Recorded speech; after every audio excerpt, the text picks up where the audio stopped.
જી નમસ્કાર, હું ટીઆર જાદવ. અમારી ચેનલમાં ફરીથી એક નવા વિડીયોમાં તમારું સ્વાગત છે. મિત્રો, તમે બધા મસ્ત છો, મજામાં છો?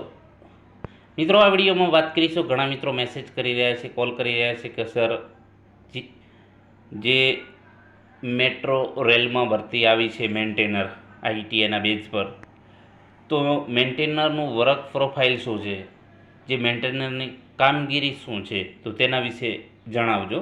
તો તેના માટે આ વિડીયો બનાવેલો છે.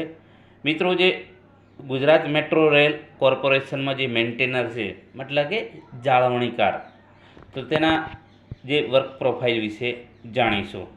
તો ગુજરાત મેટ્રોમાં મેન્ટેનરની પોસ્ટ ટેકનિકલ કેડરની જે પાયાની અત્યંત જવાબદારીપૂર્વકની પોસ્ટ છે, અને આ નોકરીમાં મુખ્યત્વે ફિલ્ડ વર્ક અને ટેકનિકલ જાળવણીનો સમાવેશ થાય છે. જે ફિલ્ડ વર્ક માટેની છે અને ટેકનિકલની. તો વિભાગ અનુસાર કામગીરીની વાત કરીશું, જેમાં ઇલેક્ટ્રિકલ, મિકેનિકલ એટલે કે ફિટર, અને સિગ્નલ અને ટેલિકોમ જેમાં ઇલેક્ટ્રોનિક્સ, અને સિવિલ. તો ઇલેક્ટ્રિકલની વાત કરીશું, જેમાં મુખ્ય જવાબદારી પાવર સપ્લાય છે. Power supply related transformer, OHE line અને સ્ટેશન લાઇટિંગની જાળવણી. તો આ ઇલેક્ટ્રિકલ જે મેન્ટેનર છે, બરાબર, તો એમના માટેનું આ કામ હોય છે.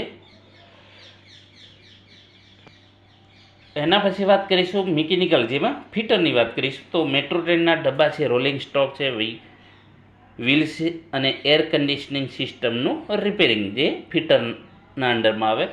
પછી ઇલેક્ટ્રોનિક્સ માટે signalling system, telecommunication, AFC gate અને સીસીટીવી કેમેરાની જાળવણી. તો એ મેન્ટેનર એમના માટેનું છે. સિવિલ, તો મેટ્રોટેક, બ્રિજ અને સ્ટેશનના સિવિલ સ્ટ્રક્ચરનું મેન્ટેનન્સ. કાર્યશૈલીની જે શિફ્ટ પ્રમાણે હોય છે, રોટેશનલ શિફ્ટ, જેમાં 24 કલાક સેવા હોવાથી સવાર, સાંજ અને રાત્રિ શિફ્ટમાં ડ્યુટી હોય છે. નાઇટ મેન્ટેનન્સ, તો ટ્રેન બંધ થયા પછી પાટા અને લાઇનનું કામ હોય છે. સુરક્ષા, તો મેટ્રો ઓપરેશનમાં સુરક્ષાના નિયમોનું ચુસ્ત પાલન.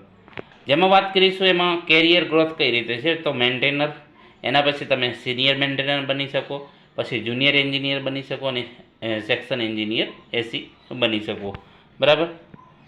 જે વાત કરીશું જે આઈટીઆઈના બેઝ ઉપર છે, બરાબર.